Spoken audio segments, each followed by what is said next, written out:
Judul tema kita adalah segala sesuatu sia-sia. Segala sesuatu sia-sia. Ini diambil dari Pengkhotbah 1 ayat 1 sampai 2, kita baca. Inilah perkataan pengkhotbah anak Daud, raja di Yerusalem. Kesia-siaan belaka, kata pengkhotbah, kesia-siaan belaka, segala sesuatu adalah sia-sia. Saudara, tanggal 31 Desember kemarin adalah batas laporan pajak perusahaan yang terakhir. Ya. Dan ini namanya tahun tutup buku. Ya. Nah, tutup buku adalah kegiatan dilakukan oleh perusahaan biasanya untuk men-cut off atau menutup laporan selama 1 tahun. Dan itu biasa dilakukan di akhir tahun di tanggal 31 Desember. Tujuan membuat tutup buku tahunan ini adalah yang pertama untuk tahu kondisi akhir keuangan perusahaan, apakah dia sehat atau enggak. Yang kedua adalah untuk merapikan pencatatan, sehingga kalau udah rapi lebih memudahkan untuk mempercepat membaca laporan keuangan perusahaan.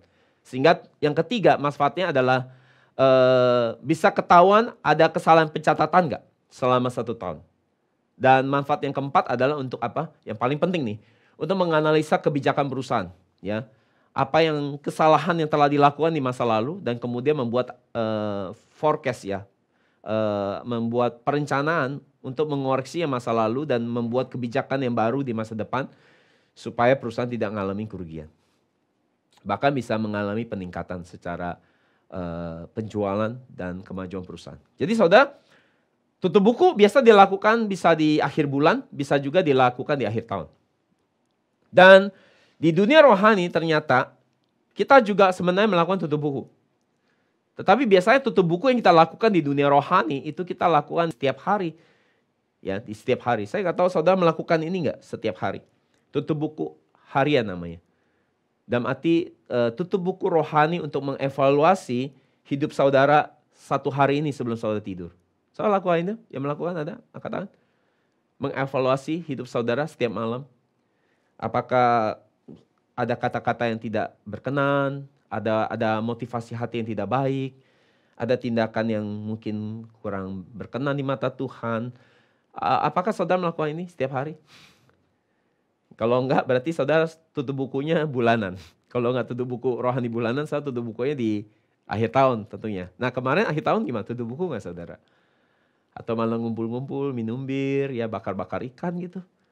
Ya, jadi kalau belum juga tutup buku, ya udah berarti khotbah hari ini akan mempersiapkan saudara untuk tutup buku dan memasuk ke tahun baru ini dengan sesuatu pemahaman yang baru. Ya, jadi tujuan kita melakukan tutup buku rohani adalah untuk mengecek apakah yang kita lakukan selama ini sudah sesuai kehendak Tuhan belum. Ya, apakah yang kita lakukan ini selama ini ada hubungan nggak sama pekerjaan Tuhan atau nggak ada sama sekali.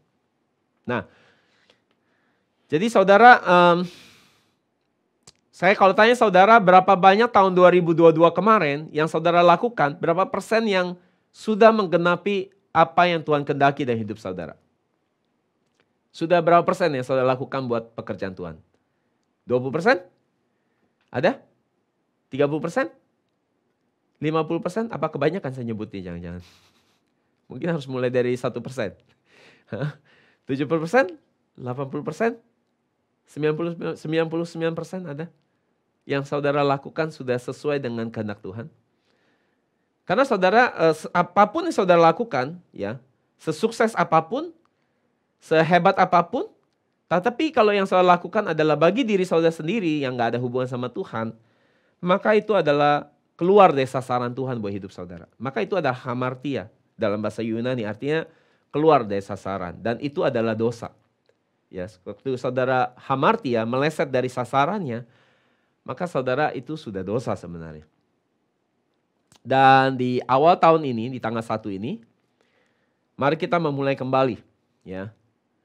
Memulai kembali, memastikan kita tidak melakukan kesalahan yang kita buat di tahun 2022 kemarin, dan memastikan setiap kita menggenapi apa yang menjadi kehendak Tuhan atas hidup kita, yang sudah seharusnya Tuhan tentukan, yang Tuhan sudah tentukan untuk kita genapi, sehingga itu memuliakan Tuhan. Oke, jadi pertanyaan ini, mengapa kita harus melakukan disiplin tutup buku harian rohani, atau tutup buku harian bulanan, atau tutup buku tahunan, Kenapa kita harus lakukan ini? Mengevaluasi diri kita masing-masing. Dan membuat resolusi tahun ke depan. Kenapa? Karena pada akhirnya, perhatikan, apa yang kita lakukan di dunia, ini harus dipertanggungjawabkan di tahta pengadilan Tuhan. Ini sesuai dengan Ibrani 9:27 kita baca. Seperti manusia yang ditentukan untuk mati satu kali saja dan sesudah itu menghadap penghakiman. Betul? Jadi saudara, banyak orang berkata bahwa hidup hanya satu kali. Maka kita harus puas-puasin dan bersenang-senang.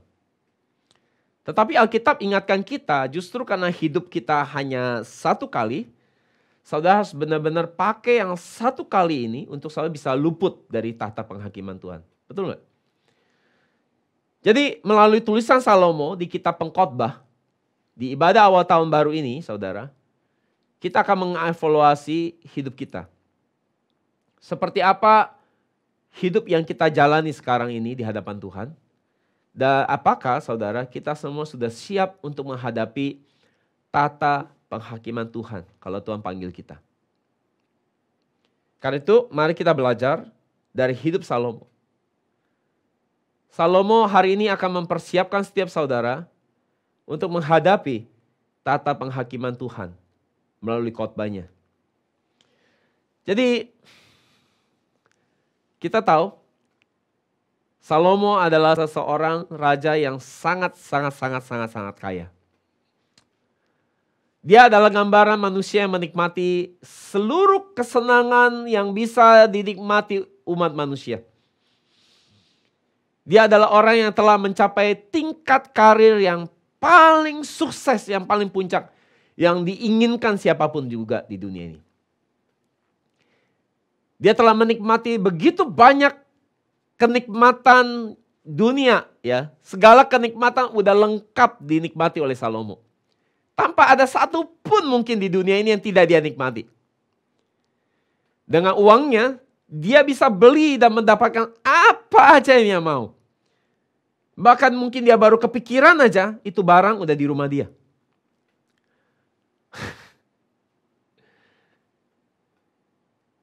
Nah saudara, kalau kita lihat Pengkhotbah 2 ayat 10, kita baca, segala sesuatu yang diminta oleh mataku, perhatikan, aku tidak menahan mereka. Aku tidak menahan hatiku dari segala kesenangan. Sebab hatiku bersuka cita atas segala kerja kerasku. Itulah bagianku dari segala kerja kerasku. Jadi Salomo, saudara bisa bayangin, ya. Dia baru kepikiran pengen sesuatu, itu udah ada di rumahnya, itu udah ada di istananya. Dia bisa lakukan apapun, mendapatkan apapun sesuai yang dia mau. Seperti kita ketahui Salomo adalah raja yang ketiga dari Israel kesatuan. Karena setelah dia, Israel akhirnya terpecah menjadi dua. Dan Salomo adalah raja yang membangun bait suci yang sangat megah dalam bentuk bangunan. Itu adalah bait suci yang pertama yang berbentuk bangunan. Dan ia adalah raja yang menguasai wilayah yang sangat luas, sangat besar. Selain kaya raya dan sangat berpengaruh dan sangat berkuasa, Salomo adalah raja yang memiliki hikmat yang di luar dari manusia biasanya. Jadi untuk melihat kehebatannya dalam hal hikmat, kita baca di 2 Tawarik 9 ayat 22 sampai 23. Lalu Salomo melebihi semua raja di bumi dalam hal kekayaan dan hikmat. Semua raja di bumi berikhtiar menghadap Salomo untuk menyaksikan hikmat yang telah ditaruh Allah di dalam hatinya. Jadi lihat, dikatakan semua raja di bumi datang untuk melihat kehebatan hikmatnya Salomo. Salah satu kita ingat kisahnya siapa yang datang lihat? Ratu Sheba. Saudara ingat kisahnya? Waktu dia datang lihat Salomo, dia begitu terkagum-kagum sampai Alkitab mencatat dia tuh sampai begitu kagumnya sampai sesak nafas. Ya. Karena begitu hebatnya Salomo. Sampai tercengang sampai begitu luar biasa. Jadi saudara, raja di dunia mereka berdatang ke Salomo untuk melihat kehebatan dia. Dan juga untuk konseling sebenarnya. Untuk bertanya, meminta nasihat. Karena Salomo banyak tahu hal-hal yang tidak bisa dipahami manusia umumnya. Nah sekarang kita lihat betapa hebat dalam hal kekayaan dan kesuksesan dia. 2 Tawarik 9:20 kita baca. Segala perkakas minuman Raja Salomo dari emas. Dan segala barang di gedung hutan Libanon itu dari emas murni. Perak tidak dianggap berharga pada zaman Salomo. Jadi saudara, di zaman Salomo, perak tidak dianggap benda berharga. Perak ini nilainya hanya seperti batu di jalanan. Saya bisa bayangkan betapa kaya dan hebatnya dia. Semua barang di istana itu terbuat dari emas. Gelas dari emas, piring dari emas, garpu, pisau bahkan semua terbuat dari emas. Jadi jika emas itu nilainya seperti, kalau perak nilainya seperti batu, maka emas itu nilainya hanya seperti logam biasa, seperti perak. Jadi saudara, begitu hebatnya Salomo loh saudara, begitu kayanya. Saudara kalau ke istana Salomo pulang souvenirnya dikasih pisau emas kali. Ya. Tiap orang pulang dikasih pisau dari emas, garpu dari emas, piring dari emas gitu. Hadiah-hadiah semua dari emas. Nggak ada perak soalnya di situ. Ya. Perak tuh nggak laku di situ. Jadi saudara, akibatnya Israel jadi bangsa yang sangat besar dan sangat disegani di zaman dia. Sangat kaya, sangat makmur. Selain kekayaannya, selain kebijaksanaannya yang di atas rata-rata manusia umumnya, Salomo juga terkenal dalam urusan apa saudara? Hah? Apa? Wanita ya. Salomo terkenal soal perempuan, wanita. Ada 1.000 perempuan yang di dekat Salomo. Saya bisa bayangin, misalnya Pak Jono, ada 1.000 perempuan di dekat Pak Jono. Ada 1.000 perempuan di dekat Pak Andi, ya di sini, ya yang laki-laki, ya. Saya bisa bayangkan 1.000 perempuan. 1 Raja-Raja 11 ayat 3, yang mempunyai 700 istri dari kaum bangsawan, bukan orang biasa loh saudara ya. Dan 300 gundik. Istri-istrinya itu menarik hatinya daripada Tuhan. Alkitab katakan demikian. Jadi perempuan-perempuan ini mereka bukan orang Israel. Mereka adalah orang asing, orang kafir. Dan Salomo begitu jatuh cinta dengan perempuan-perempuan ini. Dan karena mereka ini orang asing, maka kebiasaannya mereka, budaya mereka, bahkan penyembahan mereka masuk ke dalam istana Salomo. Dan Salomo, dan salah satunya mereka adalah orang-orang menyembah berhala. Dan Salomo ikut terbawa dalam penyembahan berhala. Dan Alkitab jelas mengatakan bahwa Salomo waktu dia menyimpang dari jalan Tuhan, Tuhan udah ingetin dia 2 kali. Dengan Tuhan menampakkan diri untuk mengingatkan dia. Karena dia telah meninggalkan jalan Tuhan. Tetapi dia tetap aja gak mendengarkan Tuhan. Ya. Dan Tuhan katakan Tuhan akan mengambil kerajaannya dan memberikannya kepada hambanya. Sesuai catatan 1 Raja 11 ayat 11.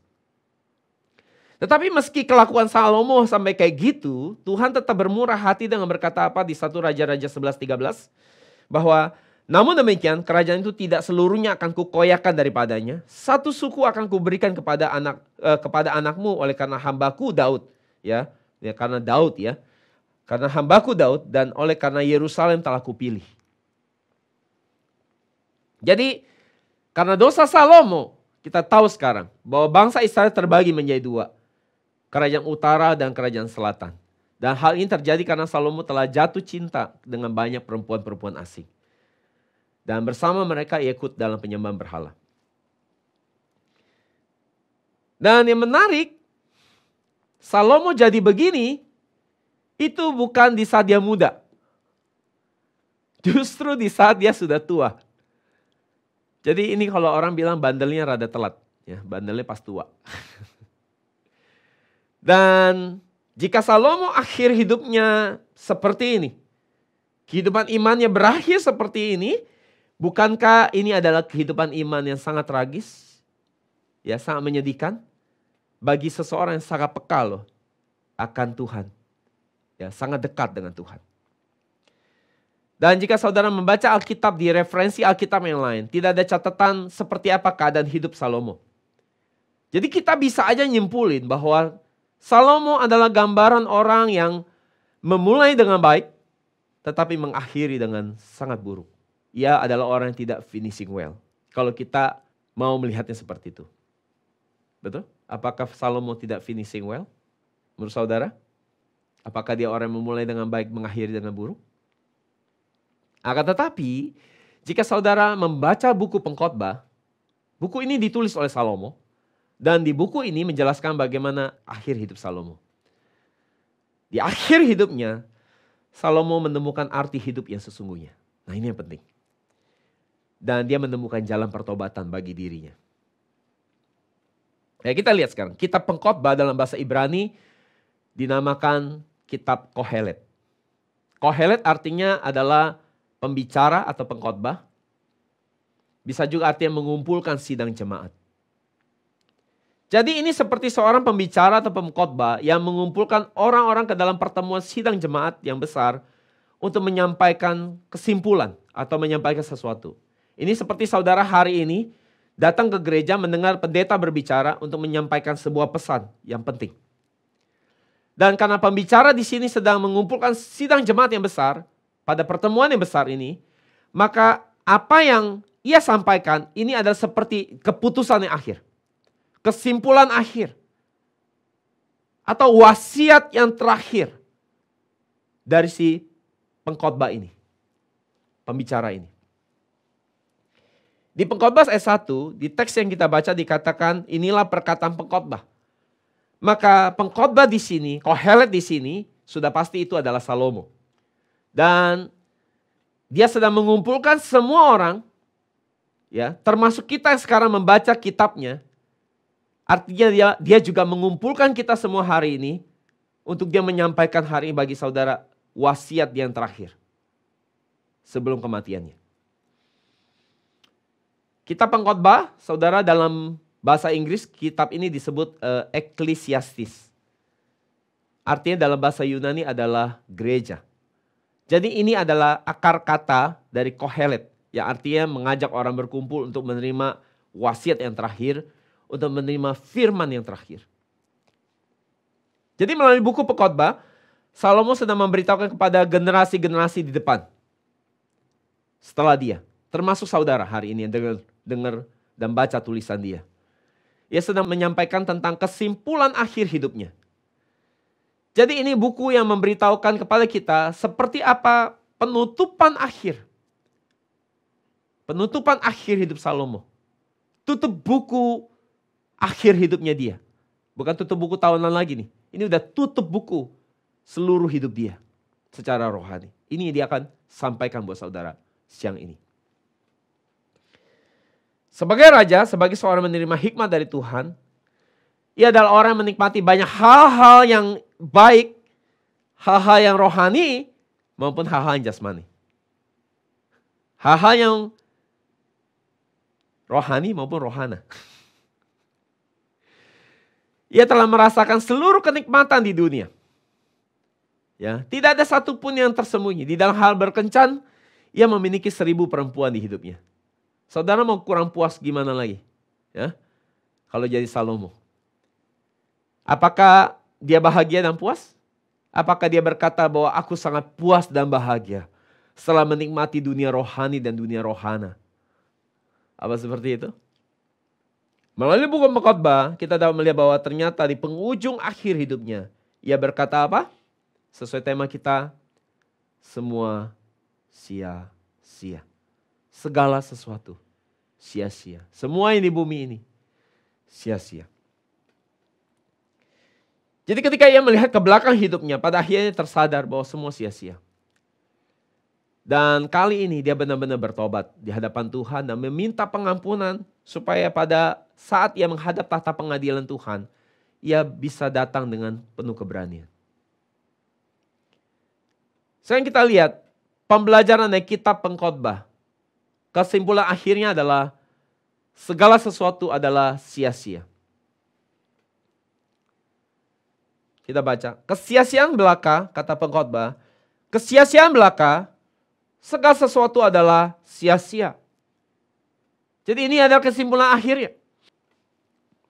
Dengan kata lain, Salomo mau katakan, meski ia telah melakukan banyak hal-hal yang hebat dalam hidup dia telah mencapai kesuksesan di mata banyak orang, menikmati banyak hal yang di dunia ini, di akhir hidupnya ia menyadari bahwa semua kesuksesan, kehebatan dan pencapaian, dan bahkan kesenangan hal yang bisa dinikmati seorang manusia, pada akhirnya semua adalah sia-sia. Tidak berharga sama sekali. Dan menurut Salomo, apa saja yang sia-sia? Yang pertama, hikmat. Hikmat adalah sia-sia pada akhirnya. Bukankah Salomo terima hikmat ini, hikmat yang melebihi manusia ini dia terima dari Tuhan. Tetapi sekarang di penutup hidupnya dia katakan bahwa hikmat pun pada akhirnya sia-sia. Pengkhotbah 1 ayat 17-18. Aku telah membulatkan hatiku untuk memahami hikmat dan pengetahuan, kebodohan dan kebebalan. Tetapi aku menyadari bahwa hal ini pun adalah usaha menjaring angin. Karena di dalam banyak hikmat ada banyak susah hati. Dan siapa memperbanyak pengetahuan, memperbanyak kesedihan. Jadi apa yang mau katakan? Apa yang ia mau katakan di sini? Salomo menyadari bahwa semakin banyak tahu hikmat Tuhan, pada akhirnya lebih banyak lagi kesedihan. Kata sedih di sini adalah, kesedihan di sini adalah makop dalam bahasa Ibrani. Artinya kesedihan, duka cita, kesakitan. Jadi semakin banyak tahu, semakin sakit, semakin sedih. Semakin banyak tahu, semakin banyak hal yang dituntut dari saudara. Saudara semakin banyak belajar firman Tuhan, semakin sadar bahwa banyak hal yang saudara belum lakukan sesuai kehendak Tuhan. Sehingga saudara jadi sadar bahwa saudara jauh sekali dari berkenan di hadapan Tuhan. Dan kesadaran ini, menemukan diri dalam kondisi seperti ini, mendatangkan kesakitan dan kesedihan. Untuk terima kenyataan ini. Saya nggak tahu saudara lagi mengerti maksud saya atau tidak. Jadi saudara berkata kalau gitu kita nggak usah tahu banyak-banyak. Mending nggak usah belajar Alkitab banyak-banyak. Supaya nggak banyak dituntut, nggak banyak jadi ketahuan jeleknya. Tetapi saudara, kalau nggak punya pengetahuan firman pun maka tidak punya hikmat. Maka saudara lebih parah lagi, saudara pasti tidak akan luput dari hari penghakiman Tuhan. Karena saudara menjalani hidup seperti binatang yang bodoh, yang tanpa pengertian. Seperti Mazmur 49:20 katakan. Manusia tanpa pengertian sama seperti binatang yang dibinasakan pasti oleh Tuhan. Jadi dalam hal hikmat, kita akan lihat Salomo bagi orang yang merasa dirinya berhikmat, merasa diri bijaksana, Salomo ingatkan untuk apa? Untuk kita berhati-hati memakai mulut kita. Pengkhotbah 5 ayat 2 saya baca. Janganlah terburu-buru dengan mulutmu. Dan janganlah hatimu lekas-lekas mengeluarkan perkataan di hadapan Allah. Karena Allah ada di sorga dan engkau di bumi. Oleh sebab itu biarlah perkataanmu sedikit. Manusia yang telah jatuh dalam dosa sangat rentan untuk mereka mengucapkan kata-kata yang salah dengan mulutnya. Kadang kita suka mengucapkan hal-hal yang sebenarnya belum kita mengerti dengan baik. Dan ini yang Salomo coba ingatkan kita. Kita suka menilai Tuhan, kita suka marah, kecewa, menggerutu terhadap Tuhan untuk hal-hal yang sebenarnya kita nggak pahami. Dan Salomo ingatkan kita untuk hal itu. Karena Salomo katakan, hati-hati dengan mulutmu. Karena Tuhan ada di sorga dan kamu sedang ada di bumi. Bahwa hati-hati karena pikiranmu ini sangat tidak bisa sampai pada pikiran Tuhan. Kan itu berhati-hati dengan mulutmu. So pikirkan Salomo dengan hikmatnya di atas rata-rata manusia umumnya. Saudara bisa bayangkan banyak orang datang dari tempat yang jauh. Bahkan bukan orang sembarangan. Raja-raja, bangsawan-bangsawan datang untuk konseling. Untuk dengerin kebijaksanaan Salomo saudara. Untuk belajar dari dia. Untuk minta nasihat dari dia. Karena dia dikenal karena kebijaksanaan dia. Maka saudara bisa bayangin Salomo pasti banyak kasih nasihat sama orang. Jadi berapa banyak kata-kata yang keluar dari mulut dia. Oh kamu harus lakukan ini. Kamu jangan lakukan ini. Kamu harus buka itu. Bisnis ini. Jangan lakukan ini. Kerjain ini dan itu. Akan tetapi saudara, meski dia orang yang sangat bijaksana. Tetapi apa pesan dia? Lebih baik kita sedikit berkata-kata. Supaya gak salah bicara. Kenapa? Karena manusia tidak sempurna. Manusia yang jatuh dalam dosa, Salomo menyadari bahwa rentan sekali kita menilai segala sesuatu, berbicara sesuatu yang kita mungkin belum paham dengan baik. Banyak pembicara-pembicara di gereja, saya perhatikan mereka kalau ngomong, saudara-saudara, saya kadang mikir dia ngomong pakai mikir nggak ya? Lancar banget. Udah kayak ada autoplay namanya. Sampai kayak nggak mikir gitu ngomongnya. Dan belakangan banyak pendeta-pendeta ini dikritisi ngomongannya. Karena terlalu baik ngomong sembarangan, gak sesuai Alkitab. Akhirnya nyerang orang yang belajar Alkitab. Bahwa itu gak benar ngomong kayak gitu. Gak sesuai firman Tuhan. Ya itu kalau ngomong gak mikir. Jadi meski kita orang yang bijaksana, punya banyak pengetahuan, akan tetapi hakikatnya jangan lupa kita manusia. Kita bisa melakukan kesalahan dengan mulut kita. Oleh karena itu kita gak boleh jadi orang terlalu percaya diri dengan setiap kata-kata yang keluar dari mulut kita. Lebih baik kita pikir baik-baik dulu sebelum ngomong. Karena belum tentu yang kita katakan itu benar. Meskipun loh saudara ya bijaksana. Tetapi saudara pasti tidak sebijaksana Salomo.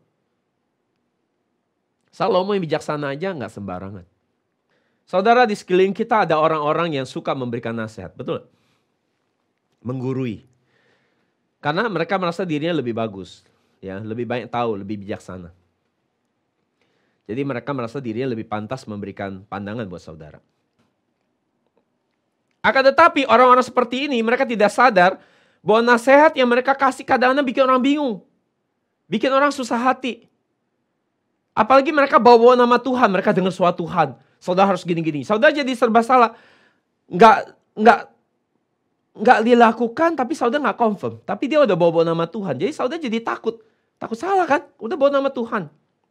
Itu sebabnya setiap nubuatan harus diuji. Kalau misalnya benar harusnya ada konfirmasi buat saudara. Karena kalau nggak hati-hati nubuat jangan-jangan jadi kubuat. Bahkan saudara ada nasihat yang bodoh diberikan tanpa pengertian. Ya.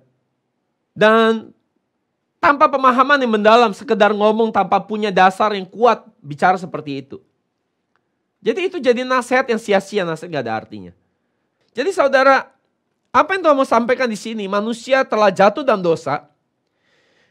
Manusia yang telah jatuh dalam dosa, sebijaksana apapun diri saudara, saudara harus berhati-hati dengan perkataan saudara. Apalagi dalam hal memberikan nasihat kepada orang lain. Matius 12, 36, 37 katakan bahwa setiap kata-kata kita akan dibawa ke dalam penghakiman Tuhan. Saudara harus mempertanggungjawabkan pada tahta penghakiman Tuhan. Jadi orang dibenarkan oleh perkataannya. Dan juga dihukum karena perkataannya. Sesuai catatan Matius 12, 36, 37. Jadi saudara, mari kita lihat tahun 2022. Berapa banyak kata-kata sia-sia dan tindakan kita yang bisa aja membawa kita menerima penghakiman. Jadi melalui buku Pengkhotbah, Salomo yang sudah lihat banyak hal, mengalami banyak hal yang baik dan buruk, pada akhirnya dia membuat kesimpulan akhir dari hidup dia. Ia mengingatkan saudara dan saya untuk hati-hati memakai mulut kita. Ada banyak orang yang suka bicara baru mikir, ya harusnya mikir dulu baru bicara. Hal kedua, yang Salomo lihat sia-sia adalah dalam hal kekayaan dan kesenangan.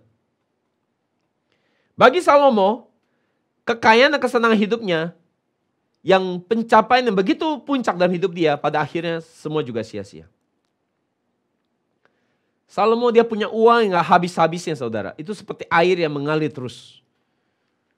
Dan dengan uangnya dan kekayaannya yang tidak habis-habis ini, ia bisa membeli dan memiliki dan menikmati kesenangan apapun yang ada di dunia ini. Akan tetapi apa yang ia katakan?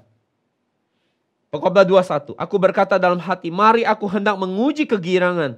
Nikmatilah kesenangan, tetapi lihat juga, itu pun sia-sia. Di zaman sekarang, dia bisa punya rumah yang bernilai ratusan miliar. Dia bisa punya ratusan Lamborghini, Rolls Royce, pesawat jet pribadi. Puluhan biji dia bisa punya. Perempuan mana yang dia tidak bisa ia dapatkan? Ya, perempuan yang suka barang-barang bagus, tas-tas bagus, ya, barang-barang mewah. Semua perempuan berlomba-lomba ya, istri-istri orang juga berlomba-lomba kali mau jadi istri dia. Saudara bilang, saya emang enggak lah. Saudara belum ngerasain aja sih dimanjakan dengan seluruh barang-barang bagus itu. Ya. Dan Salomo adalah orang yang menikmati kepuasan lahir dan batin.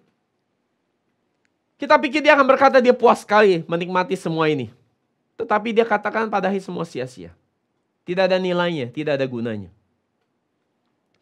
Dan dalam hal soal kekayaan, apa nasihat Salomo untuk kita hari ini? Yaitu kita berhati-hati dengan uang dan keserakahan. Pengkhotbah 5, 10, 11. Siapa mencintai uang, tidak akan puas dengan uang. Dan siapa mencintai kekayaan, tidak akan puas dengan penghasilannya. Ini pun sia-sia. Dengan bertambahnya harta, bertambah pula orang-orang yang menghabiskannya. Dan apakah keuntungan pemiliknya selain daripada melihatnya? Saudara, dengan saudara semakin saudara punya banyak uang, maka semakin banyak pula mulut yang harus saudara kasih makan. Ini menurut saya Salomo sangat akurat dalam menilai ini. Akhirnya uang itu habis juga. Dulu waktu saudara bukan siapa-siapa, tidak ada orang yang mau kenal saudara. Tidak ada orang yang mau dekat saudara. Tetapi ketika saudara jadi kaya raya, orang-orang yang tadinya tidak dekat mulai mendekat. Orang-orang yang tadinya saudara nggak kenal berusaha mau kenal saudara. Mereka mulai bermunculan. Ya, itu mungkin teman yang jauh tiba-tiba mulai muncul di depan saudara. Ada yang berharap bisa dapat proyek dari saudara, berharap dapat pinjaman uang, ya, atau berharap dapat uang dari saudara, atau minta dibantu ini dan itu. Orang-orang yang dulu sangat meremehkan saudara, tiba-tiba menjadi sangat sopan sekali. Dan berhati-hati sekali bicara sama saudara. Bukankah begitu? Jadi dengan bertambah harta, selain itu bertambah pula juga pengeluaran. Gaya hidup pun ikut naik. Jadi saudara mungkin dulu makan di warung udah seneng. Tapi sejak punya uang banyak saudara mesti makan di restoran yang mewah. Ya. Fine dining, sekali makan mesti fine dining terus. Saudara kalau fine dining makan tuh mesti 5 juta sekali makan. Jadi saudara, pada dulu senang sekali hanya makan di warung. Jadi pada akhirnya tidak ada yang bisa puas. Tiap kali bertambah kekayaan, bertambah pula keinginan dan gaya hidup. Maka semua juga habis terpakai, jadi pada akhirnya semua pun sia-sia. Menjadi kaya raya dan hidup berkelimpahan, Salomo katakan pada akhirnya semua sia-sia. Tidak ada untungnya dengan punya semua itu. Oleh karena itu, saudara, kita tidak boleh menjadi sangat khawatir dan serakah akan uang. Karena Tuhan pada akhirnya yang akan memberikan setiap orang sesuai dengan apa yang dia butuhkan. Selain itu Tuhan juga akan memberikan kemampuan dan hikmat bagi saudara untuk menghasilkan uang. Saudara hanya perlu hidup taat dan percaya kepada Tuhan. Semua orang yang ikut terlibat aktif di dalam pekerjaan Tuhan, pasti Tuhan berkati, pasti Tuhan akan menyediakan apa yang saudara butuh. Mengapa semua kekayaan dan kelimpahan yang telah dikumpulkan sia-sia? Mengapa? Karena ketika saudara mati, ketika seseorang mati, maka semuanya jadi sia-sia. Saudara nggak bisa bawa itu di dalam peti 2x1. Ketika orang itu mati, pada akhirnya semua yang ia kumpulkan dengan susah payah, itu kan juga tidak bisa dibawa. Itu juga sia-sia. Bahkan mungkin anak cucunya yang akan habisin kerja keras dia. Pada akhirnya semua yang ada di bumi, ketika kita mati, kita melihat bahwa itu cuma fana dan sia-sia. Semua kebanggaan kita, itu pun sia-sia. Saudara tahu, bicara soal uang ada cerita menarik. Saya berkunjung ke rumah sakit, mengunjungi 2 pasangan suami istri dari jemaat saya punya mama dan papa. Udah tua loh. Itu sih kisahnya konyol dan lucu. Ini soal uang. Jadi itu mereka, suami istri ini sudah tua ya, papa mama dari jemaat saya. Mereka naik motor. Waktu mereka naik motor, suaminya lihat di bawah di jalanan itu ada uang 500 perak. Dia rem mendadak mau ambil uang itu, dari belakang ditabrak kencang sekali, dua-duanya patah tulang masuk rumah sakit. Gara-gara 500 perak hilang ratusan juta operasi. Nah itu. Saudara boleh ketawa-ketawa, tapi saudara mungkin punya konsep yang lebih besar. Oke? Gara-gara mungkin uang ratusan juta ataupun mungkin saudara bilang 500 perak. Iya 500 perak saudara nggak mau. Tapi mungkin saudara bisa gara-gara 10 juta, 50 juta, 100 juta, 1 miliar. Tapi saudara kehilangan banyak hal. Yang ketiga, apa yang sia-sia menurut Salomo? Kerja keras dan usaha manusia. Kerja keras yang Salomo maksudkan adalah kerja keras untuk ngumpulin harta bagi diri sendiri. Ini bukan pekerjaan yang ada hubungan dengan kehendak Tuhan.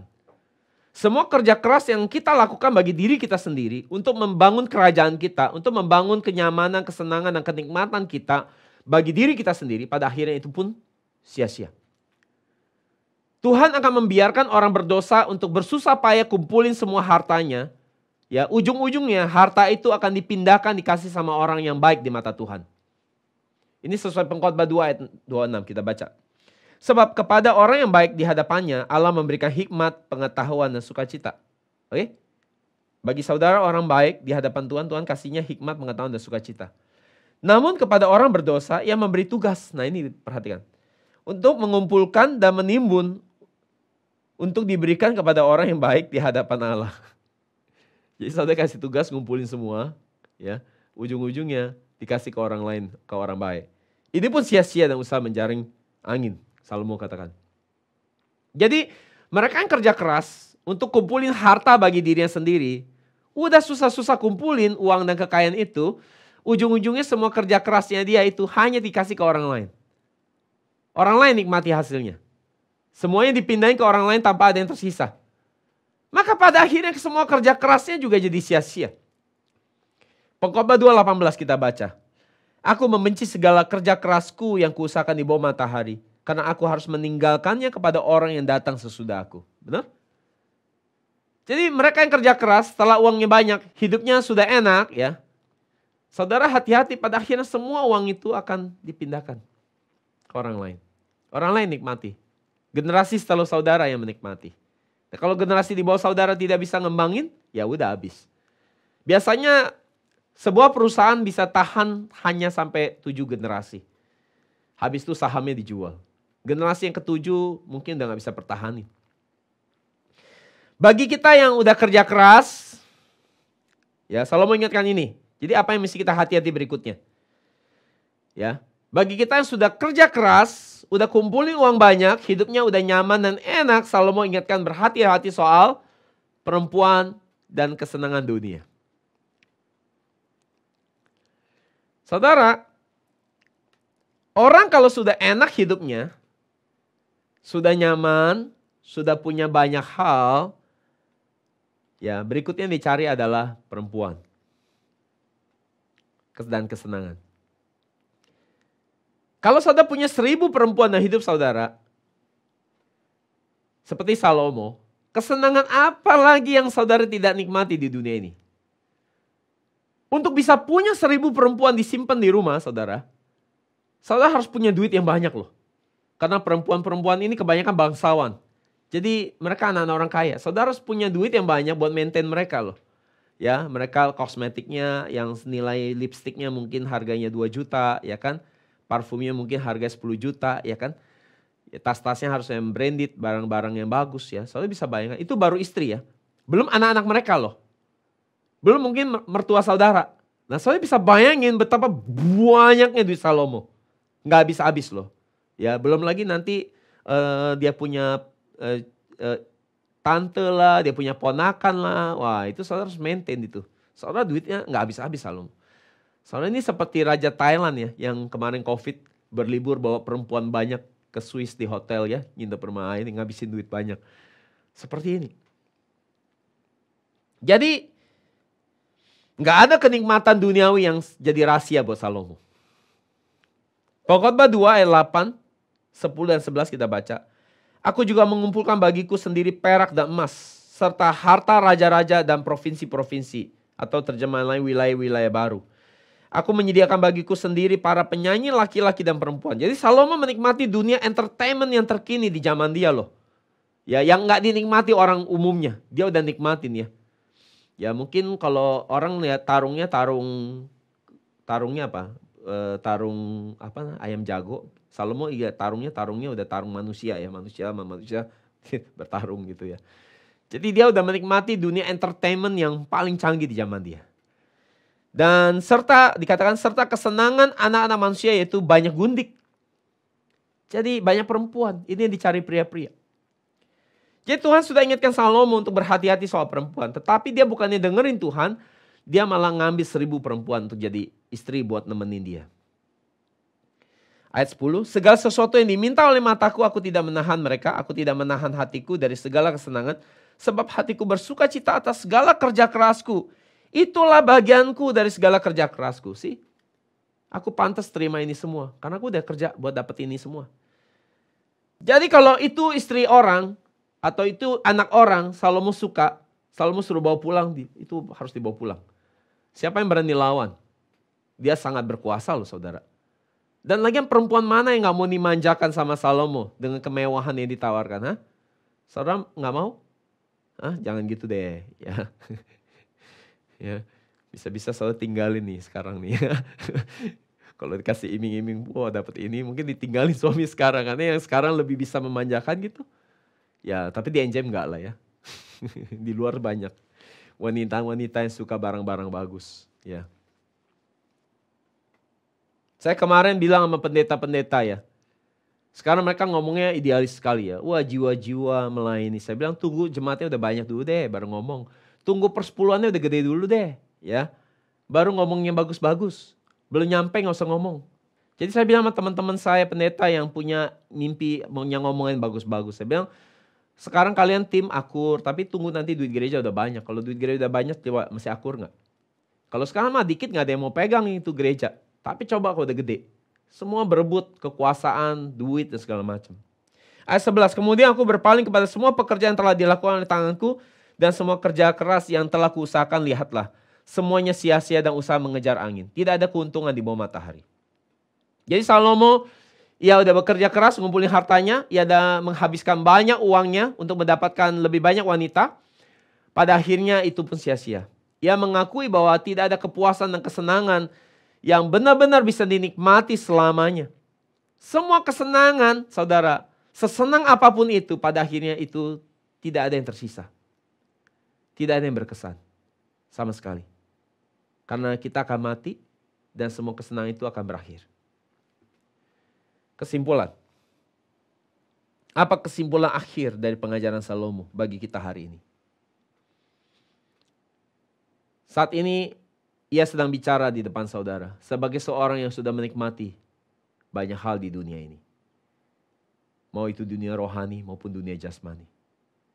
Apa kesimpulan akhir dia? Perhatikan baik-baik. Ini dia ingatkan buat kita. Ini yang dia nasihatkan buat kita hari ini. Yang pertama, ingat Tuhan sebelum terlambat. Ingat Tuhan sebelum terlambat. Pengkhotbah 12 ayat 1. Pengkhotbah 12 adalah kitab yang adalah pasal yang terakhir. Dan ingatlah akan penciptamu di masa mudamu. Selama belum datang hari-hari sengsara dan mendekat tahun-tahun ketika engkau berkata, tak ada kesenangan bagiku di dalamnya. Jadi meski saudara sangat sukses dalam hidup ini, sangat-sangat kaya, pertanyaan apakah dengan kehebatan saudara, kesuksesan saudara, apakah saudara bisa dapat bocoran kapan saudara mati? Gak ada yang bisa tahu. Maka saudara harus ingat bahwa saudara harus takut akan Tuhan, ingat akan Tuhan sebelum terlambat.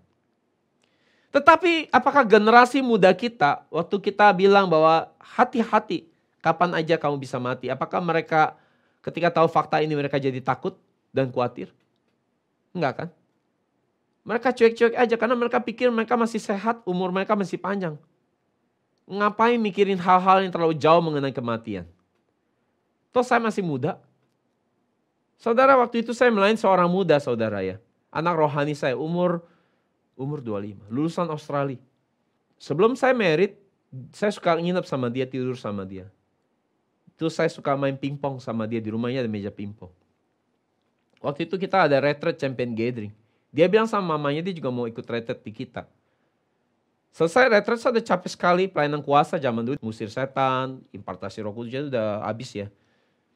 Jadi dia ikut itu loh saudara, terjun payung, tandem. Jadi tentara kolonel, dia bopong di belakang.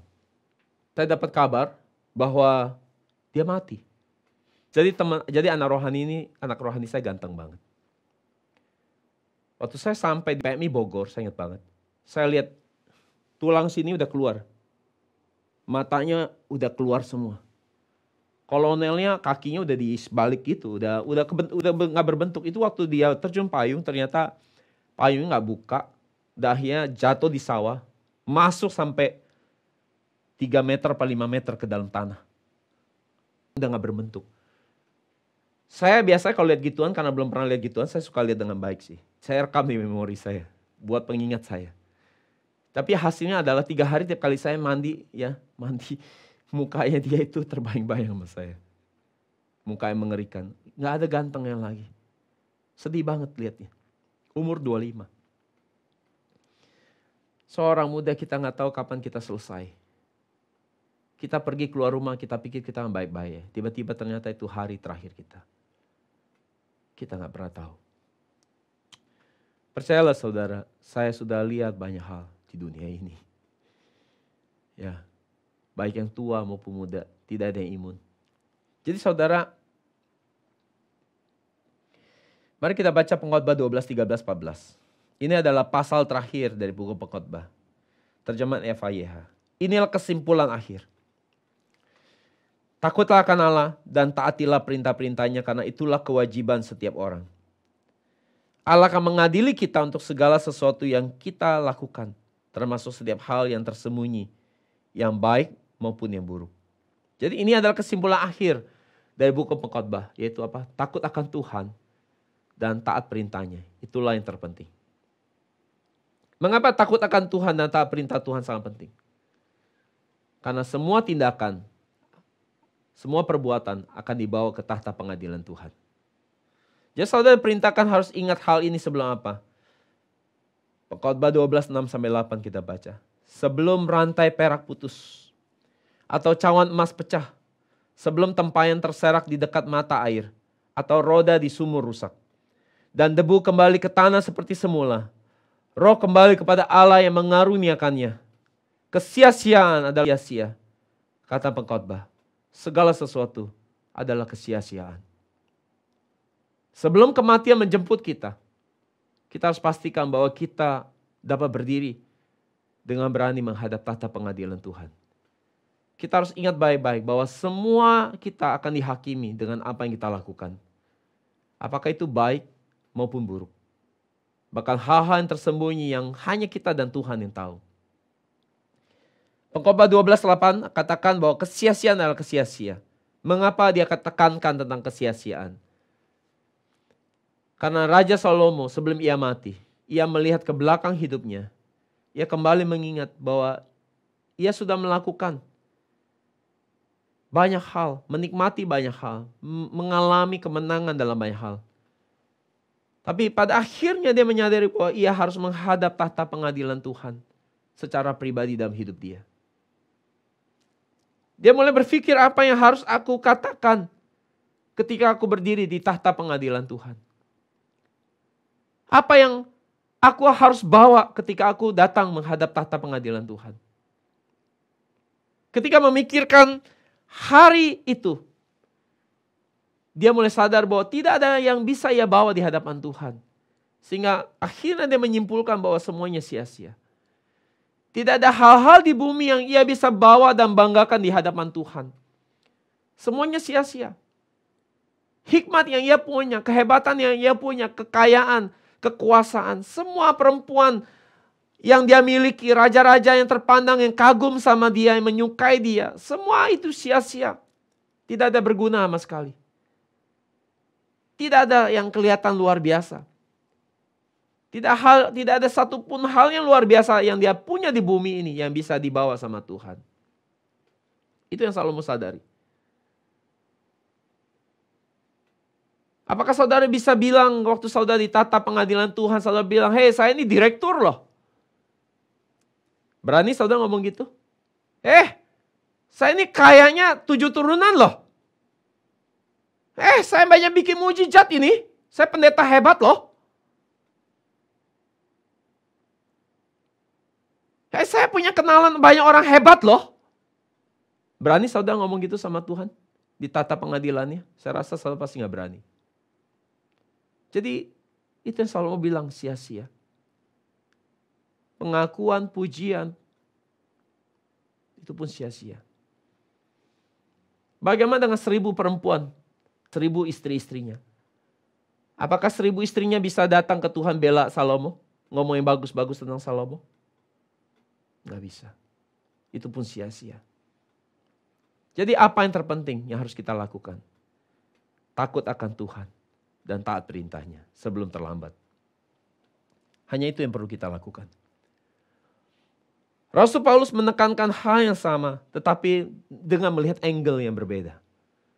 1 Korintus 15 ayat 58. Maka dari itu, saudara-saudaraku yang terkasih, jadilah teguh tak tergoyahkan, dengan senantiasa berkelimpahan dalam pekerjaan Tuhan, karena mengetahui bahwa jerih payahmu di dalam Tuhan tidak menjadi sia-sia. Rasul Paulus katakan di sini, jerih payahmu di dalam Tuhan. Kerja kerasmu bagi pekerjaan Tuhan tidak menjadi sia-sia. Sebaliknya Salomo berkata, segala sesuatu yang saudara kerjakan bagi diri saudara sendiri. Hikmat, kekayaan, wanita, kesenangan yang saudara lakukan bagi diri saudara sendiri. Semua itu sia-sia. Pernyataan mereka berdua sebenarnya sama persis. Hanya dari angle yang berbeda. Jadi semua yang kita lakukan bagi diri kita sendiri adalah sia-sia. Akan tetapi Paulus tambahkan, semua yang saudara lakukan bagi Tuhan itu tidak akan jadi sia-sia. Itu sebabnya Yesus katakan Matius 6 ayat 33-34. Carilah dahulu kerajaan Allah dan kebenarannya. Semua yang akan tambahkan bagi saudara.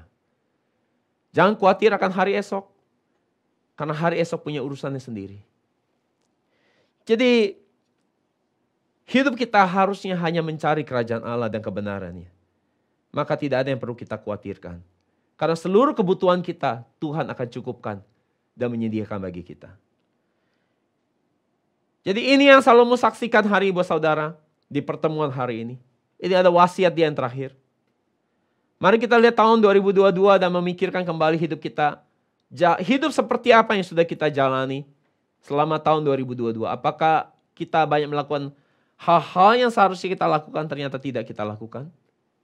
Kiranya tahun 2023 setiap kita semakin sadar bahwa jika kita tidak mau menjalani hidup yang sia-sia, maka kita harus aktif bekerja bagi hal-hal yang berhubungan dengan kehendak Tuhan.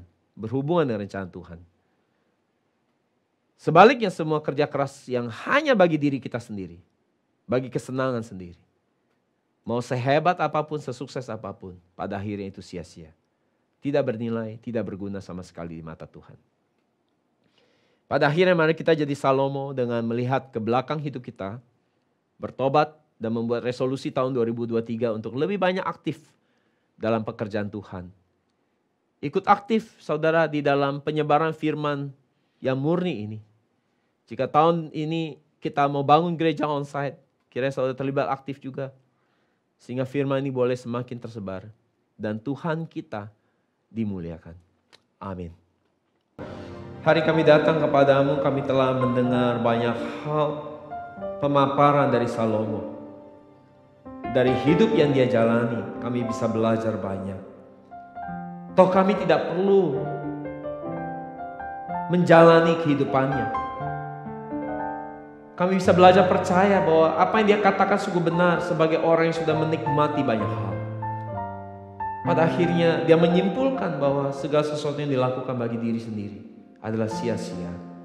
Karena Tuhan tolong kami di tahun ini, di pembuka awal tahun ini. Tolong kami untuk memulai hidup kami dengan terlibat aktif di dalam pekerjaan Tuhan. Karena seperti yang katakan Paulus, setiap jerih lelah kami tidak akan menjadi sia-sia. Tolong kami menjadi orang-orang yang boleh mencari kerajaan Allah dan kebenaran. Sehingga kami boleh diperhitungkan sebagai anak-anak yang berkenan. Tolong setiap kami juga di dalam hidup kami yang hari ini bergumul dengan kehidupan kami pribadi, entahkah itu masalah hubungan, ekonomi, kesehatan. Tuhan, tolong setiap kami supaya kami boleh menerima kemenangan, supaya kami diberikan keleluasan untuk waktu untuk kami bisa melayani Tuhan dengan maksimal, memberikan hidup kami dengan maksimal bagi Tuhan. Dan kiranya hidup kami ini didedikasikan bagi pekerjaan, sehingga nama-Mu semakin dimuliakan, Kau semakin disenangkan. Menyenangkan-Mu, senangkan-Mu, hanya itu kerinduanku. Menyenangkan-Mu, senangkan hati-Mu, hanya itu kerinduanku. Katakan, Tuhan, Tuhan, ini tugas kami. Beri keberanian bagi kami. Taruhlah roh yang rela melayani dan menyenangkan hati Tuhan, itu yang kuingini. Dan menyenangkan hati Tuhan, itu yang kuingini. Dan menyenangkan hati Tuhan, itu yang kuingini. Terima kasih Tuhan, kiranya hidup kami boleh selalu hanya menyenangkan hati Tuhan. Bukan mencari kesenangan kami sendiri, bukan asik mencari kesenangan kami, tetapi kami sibuk untuk mencari apa yang menyenangkan Tuhan. Sebenarnya kami memberikan persembahan, berkati persembahan ini supaya bisa dipakai untuk memperluas penyebaran firman yang murni, sehingga banyak orang-orang yang pilihan, umat pilihan-Mu bisa dikumpulkan di tempat ini, sehingga mereka boleh dipersiapkan untuk masuk kepada New Jerusalem, Yerusalem baru. Kami ucap syukur Tuhan yang meninggikan nama Yesus. Setiap kita umat yang diberkati Tuhan katakan amin. Haleluya, beri kemuliaan buat Tuhan.